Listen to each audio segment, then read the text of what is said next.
Kalau toh itu kan artinya sang. Sang Kristus adalah Allah dan Bapa.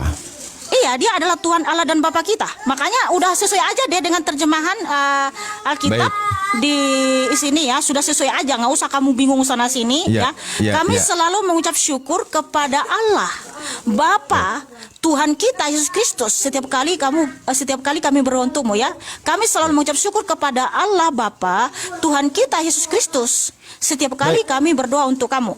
Oke, coba baca Kolose 1:12 lagi. Dan mengucap syukur dengan sukacita kepada Bapa yang melayakkan kamu. Siapa untuk dia? Tuhan Yesus, Bapa kita. Salah. Coba baca baik-baik terjemahan. Dan mengucap syukur, dan mengucap syukur dengan sukacita kepada Bapa yang melayakkan kamu untuk mendapat bagian di dalam apa yang ditentukan untuk orang-orang kudus di dalam kerajaan terang. Di mana ya, Yesus? Ya Tuhan Yesus itu ya Bapa. Nah, salah. Watashkuru. Nggak ada salah. Kamu yang salah. Nggak usah kamu ngajar. Karena Tuhan Yesus berkata, aku bersyukur kepadamu Bapa Tuhan langit dan bumi. Iya, kita harus merujuk kepada iman orang Israel. Ya, Tuhan Allah itu Esa, mono, tunggal. Jadi kalau ada kata anak, ya Tuhan Allah Bapa, anak manusia, anak domba Allah, bukan berarti Tuhan itu jadi banyak, tapi itu tetap tentang Dia, sebutan untuk Dia, karena Dia adalah Allah yang Esa. Gitu. Allah yang Esa itu bisa dibagi nggak? Nggak bisa. Nggak bisa. Jadi Yesus itu juga makanya Allah, nggak bisa dibagi-bagi. Karena Tuhan Yesus itu adalah Tuhan Allah dan Bapa, ya. Makanya antikristus itu adalah 1 Yohanes 2:22 yang menyangkal bahwa Tuhan Yesus adalah baik Bapa maupun anak. Oke, berarti Tuhan. Jadi kalau orang kamu Kristen, tidak percaya Tuhan Yesus itu dia adalah Bapa maupun anak, kamu antikristus. Bukan nggak percaya. Jadi berarti Anda bilang tidak bisa dibagi, ya toh? Yesus adalah Bapa yang tidak bisa dipisahkan. Tidak bisa dibagi. Tidak bisa, maksudnya gini, Tuhan Yesus itu adalah Tuhan Allah dan Bapa itu sendiri. Bukan berarti tidak bisa dipisahkan, tidak bisa dibagi. Dia sendiri kan? Iya, dia sendiri. Oke. Waktu Yesus berdoa kepada Bapa, bersyukur kepada Bapa, itu Yesus sedang memberikan contoh mengajar atau sedang membuat prank kepada pengikut-pengikut dia. Yesus prank gitu loh. Iya, Tuhan Yesus. Ya, saya ini Bapak tapi saya prank kalian. Gitu nggak ada prank-prank, bukan prank, tapi justru ya saya bersyukur Tuhan Yesus menggenapi nubuatan yang telah diberikan kepada para nabi di Ulangan 32 ya. Ulangan 32 Ulangan 32, Tuhan Yesus di situ adalah Bapa itu sudah menubuatkan dia akan mengangkat tangannya ke langit ya. Jadi ketika dia datang dalam rupa seorang hamba mengangkat tangannya ke langit, Bapa sudah menyatakan aku tetap dia, akulah dia. Setahu saya nama Yesus itu baru ada di Lukas setelah dia lahir. Nama Yesus ya, karena ini bicara nama ini. Ya, kalau kita menyangka-nyangka itu belum data. Justru kamu yang menyangka-nyangka karena kamu nggak pernah membaca Alkitab. Nama Yesua itu sudah ada dalam Perjanjian Lama. Mazmur 98 ayat 1, ayat 2. Di situ Yesua. Yesua to ya. Mazmur berapa? Mazmur 98. Mazmur 98. Nomor. Jadi kamu yang yang tidak paham gitu. Nanti jangan ada kamu Lukas 1:31 juga jelas. Lukas 1:31 itu jelas loh. Coba. Sebentar. Gabriel kan kamu ketemu berkata Maria. nama Tuhan Yesus hanya ada di Lukas. Berarti kan kamu yang tidak tahu apa-apa. Iya benar, ternyata karena informasinya di Perjanjian Lama Lukas. sudah ada nama Yesua. Mana? Kita lihat. Mazmur berapa? Mazmur 98 ayat 2. 98. Oke.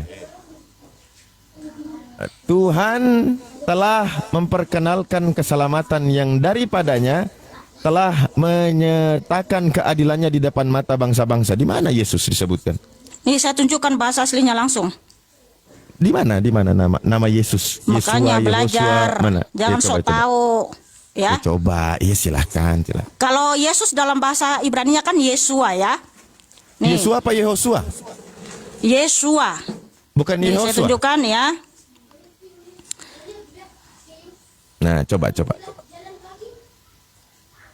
Kita lihat apakah Yesus sudah ada di dalam Perjanjian Lama. Karena Tuhan itu adalah Yahweh Elohim itu sendiri ya. Nih, Hodia Yahweh Yesuato ya.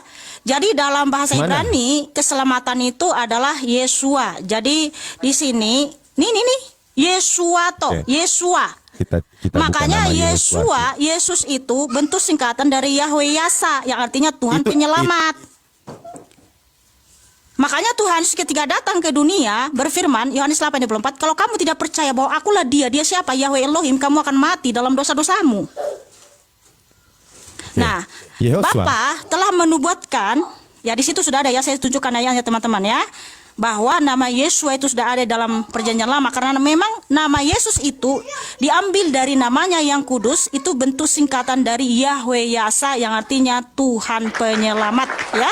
Yesus Matius bahasa 1 apa nih, Kana? ayat 21, Matius 1:21, bahwa firman Tuhan tertulis, Dialah yang menyelamatkan umatnya dari dosa-dosa mereka. Jadi Yesua itu dalam bahasa Ibrani ya, itu bentuk singkatan dari Yahweh Yasa, yang artinya Tuhan penyelamat. Nah, ketika Tuhan Yesus datang ke dunia, mengangkat tangannya ke langit, dia berdoa, semua itu menggenapi nubuatan ya. Bapa sudah menyatakan di Ulangan 32. Ini saya bacakan dulu ayatnya teman-teman ya. Ulangan 32 ayat 39 sampai 40 ya. Lihatlah sekarang bahwa akulah dia. Akulah dia maksudnya siapa? Ketika dia datang dalam rupa seorang hamba ya. Tidak ada Allah kecuali aku. Akulah yang mematikan dan yang menghidupkan. Aku telah meremukkan tetapi akulah yang menyembuhkan, dan seorang pun tidak ada yang dapat melepaskan dari tanganku. Sesungguhnya aku mengangkat tanganku ke langit. Ya, dan berfirman, demi aku yang hidup selama-lamanya. Nah, kapan Bapa mengangkat tangannya ke langit? Kan Bapa itu adalah cahaya terang yang tak terhampiri, dia adalah roh yang berkuasa, ya. Kapan Bapa datang kapan Bapa mengangkat tangannya ke langit? Ya, ketika dia datang dalam rupa seorang hamba yang sudah dinubuatkan di Yesaya 43. Bentar dulu. Yesaya 43. Habis ini Mikana kena prank. Dengarkan. Dia bilang, Bapak kapan mengangkat tangan? Oke? Satu, Bapak kapan mengangkat tangan? Artinya dia menunjukkan bahwa Yesus itulah Bapak itu, kan gitu kan? Iya, kapan Bapak mengangkat tangan ke langit? Ketika kan dia berfirman di Ulangan 32, 39 sampai 40. Bentar dulu. Baik. Ulangan 32. Bentar dulu. Sabar. Saya menjelaskan, bukan Anda ya. Jadi gini, saudaraku. Saya belum ngomong panjang saya. Loh. Kan kamu bertanya. Wajar dong saya menjelaskan. Nanti saya bantah sedikit. Jadi kan karena kalian berpikir ketika Tuhan harus mengangkat tangan ke langit, aku bersyukur kepadamu Tuhan Bapa ya, artinya jadi ada Tuhan-Tuhanan. Enggak, itu menggenapi nubuatan di Ulangan 32 ayat 40.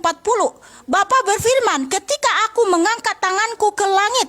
Nah, ketika dia memberitakan firman-Nya ya, nubuatan kepada Nabi Musa, karena yang menulis Ulangan itu adalah Nabi Musa. Kan Bapa itu adalah roh yang berkuasa ya. Yohanes 4 ayat 24. Dia adalah cahaya terang tak terhampiri. 1 Timotius 6:16. Dia adalah roh yang berkuasa. Kapan tangannya terangkat ke langit? Ya, ketika dia datang dalam rupa seorang hamba. Makanya Bapa juga menubuatkan di Yesaya 43 ayat 10 ya sampai 13. Kamu inilah saksi-saksiku. Demikianlah firman Tuhan dan hambaku yang telah kupilih, supaya kamu tahu dan percaya kepadaku dan mengerti bahwa aku tetap dia. Sebelum aku tidak ada Allah dibentuk, dan sesudah aku tidak ada lagi. Aku tetap dia. Tetap dia yang mana? Ketika dia datang dalam rupa seorang hamba, yaitu yang digenapi, nubuatan ini digenapi di Filipi 2 ayat 6 sampai 8.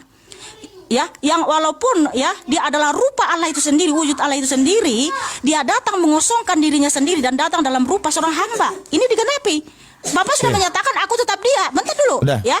Terus di ayat 11, akulah Tuhan dan tidak ada juru selamat selain aku. Digenapi di mana? Di Lukas 2:11. Hari ini telah lahir bagimu juru selamat, yaitu Kristus Tuhan di kota Daud. Kemudian di ayat 12, akulah yang memberitahukan, menyelamatkan dan mengabarkan, dan bukannya Allah asing yang ada di antaramu. Kamulah saksi-saksiku. Demikianlah firman Tuhan dan akulah Allah. Nah, Bapa menyatakan dia sendiri yang memberitahukan, mengabarkan dan menyelamatkan. Nah, ketika dia datang mengabarkan, artinya ada utus gitu ya. Makanya terus mengatakan Bapa yang mengutus aku. Tapi bukan berarti ada oknum-oknum lain, karena Yesaya 63:9, dia bukan duta, bukan utusan, melainkan dia sendiri yang datang menyelamatkan. Karena ketika ada mengabarkan, ada kata utus gitu ya. Makanya firman Tuhan tertulis di Kejadian 17 ayat 3, inilah hidup yang kekal itu, bahwa mengenal satu-satunya Allah yang benar dan Yesus Kristus yang diutus. Nah, siapa Allah yang benar? Di dalam dia ada hidup kekal. Alkitab menjawabnya lagi di 1 Yohanes 5 ayat 20. ya, bahwa Tuhan Yesus adalah anak Allah, dialah Allah yang benar dan hidup yang kekal. Makanya kita harus sesuai dengan konsep iman orang Israel, bahwa Tuhan Allah itu Esa.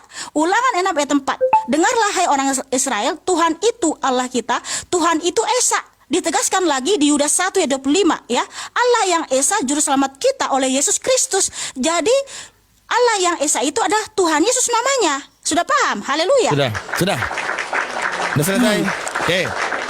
Saya satu saja. Waktu tadi Mikana bilang Yesus, di situ Allah berkata, dialah yang menciptakan dan dialah menghidupkan dan mematikan. Faktanya Yesus dihidupkan, dimatikan, atau menghidupkan dan mematikan? Fakta, kita bicara fakta. Kalau harapan-harapan sih nanti aja.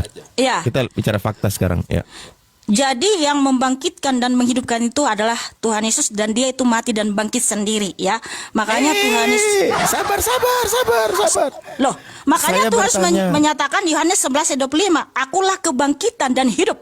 Barang siapa percaya kepadaku, ia akan hidup walaupun ia sudah mati. Jadi Tuhan Yesus Kristus itu mati dan bangkit sendiri. Tuhannya Musa menghidupkan dan mematikan. Yesus faktanya dia apa? Dihidupkan dan dimatikan. Benar kan? Sesuai sejarah. Sebentar. Fakta. Faktanya ada, sejarahnya ada. Dia disalib, dia ditombak, dia dikejar, itu. Jadi di mana samanya? Oke, udah? Ya. Jadi Tuhan yang disembah Musa siapa? Adalah Tuhan Yesus. Dari mana kita tahu? Dari firman-Nya, ya. Nah, ketika Tuhan Yesus, ya, dia adalah Yahweh Elohim sendiri. Yahweh Elohim datang menjumpai Nabi Musa di Keluaran 3. Nah, di Keluaran 3, di sini kalau kita baca, saat Musa menggembalakan kambing domba Yitro mertuanya di Gunung Horeb, lalu Tuhan Allah pencipta langit dan bumi itu datang menjumpai Nabi Musa dalam rupa api, ya kan? Nabi Musa bertanya, siapakah namamu? Yahweh Elohim menjawab, Eyeh Aseh Eyeh. Nah, Eyeh Aseh Eyeh ini pasti orang Israel sudah tahu, itu hanya tertuju kepada Yahweh Elohim. Yang dalam bahasa Indonesianya, akulah yang ada dan yang ada. Nah, yang ada dan yang ada itu, ya, yang awal dan akhir itu hanya satu, yaitu Tuhan Allah pencipta langit dan bumi. Kalau orang Israel menyebutnya Yahweh Elohim. Makanya Yahweh Elohim mengulangi lagi firman-Nya kepada Rasul Yohanes di Pulau Patmos di Wahyu 1 ayat 8. Akulah yang ada dan yang ada, yang maha kuasa, yang awal dan akhir. Makanya Tuhan berfirman di Yohanes 8:24, kalau kamu tidak percaya bahwa akulah dia, ya, Eyeh Aser Eyeh dalam bahasa Yunani ego eimi, kamu akan mati dalam dosa-dosamu. Karena yang awal dan akhir itu hanya satu oknum, saudaraku, ya. Yesaya 44 ayat 6, Yahweh Elohim berfirman, akulah yang awal dan akulah yang akhir, tidak ada Allah selain aku. Yahweh Elohim mengulangi lagi firman-Nya di Wahyu 1 ayat 17 sampai 18. Jangan takut, akulah yang awal dan akulah yang akhir. Aku telah mati, namun aku telah hidup abadi selama-lamanya. Ini saya ambil bantal tidur lama-lama ini kalau begini, panjang sekali. Jadi kamu di sini mau bertanya, Abu Hadid, Abu Hadid, bentar dulu. Abu Hadid di sini mau bertanya atau mau menjelaskan? Sudah bertanya. Atau saya yang bertanya? Atau saya yang bertanya, boleh? Gini, saya tadi sudah bertanya. Enggak, Anda sudah begini, jelaskan ketika saya menjelaskan, terus abang sambil ambil bantal tidur, abang itu nggak ada etika dalam bertanya. Saya sambil Kalau dengar. Begitu aku yang bertanya, abang yang menjelaskan, boleh? Aku yang bertanya. Oke, nanti abis ini saya mau tanggapi dulu penjelasan Anda. Udah takut nih, ditanya balik takut. Saya mau tanggapi penjelasan Anda panjang lebar terkait Yesus itu Bapa itu sendiri, oke? Konsekuensi penjelasan Anda. Sebentar dulu Bang Abu. Saya ketika dalam bertanya, kan Anda bertanya di sini. Terus ambil bantal tidur, Anda itu nggak punya etika. Jangan ke situ lah. Itu kan hanya bukan di situ poinnya, bukan di situ poinnya. Loh, poinnya memang harus di situ. Oh, di situ. Jadi nggak jadi bahas Yesus. Jadi kita bahas bantal dalam sekarang. Bertanya. Kita bahas bantal sekarang. Bukan, ketika saya menjelaskan, sudah jangan panjang-panjang. Berarti di sini Anda mau ngapain? Kan sudah poinnya sudah saya dapat. Loh, kan capek poinnya kalau sudah dapat, kenapa Anda bilang, ya, saya sudah ambil bantal sampai tidur. Udah begini saja. Kalau saya yang bertanya, boleh nggak? Ya, tapi boleh ya. Saya bantah dulu bantahan Anda, penjelasan Anda tadi ya. Loh, begini, itu kan penjelasan Alkitab. Kalau ya, Anda kesini, saya udah paham. Sekarang saya mau bertanya konsekuensinya. Ketika perjanjian lama Yesus itu diketahui adalah Tuhannya Musa, Tuhannya Abraham, Tuhannya Salomo, Tuhannya Ishak, Tuhannya Yakub. Oke? Betul. Berarti yang dilahirkan oleh Maria diketahui oleh ibunya. Artinya Yesus yang dilahirkan ini adalah Maria mengetahui bahwa dia itulah Tuhan. Betul?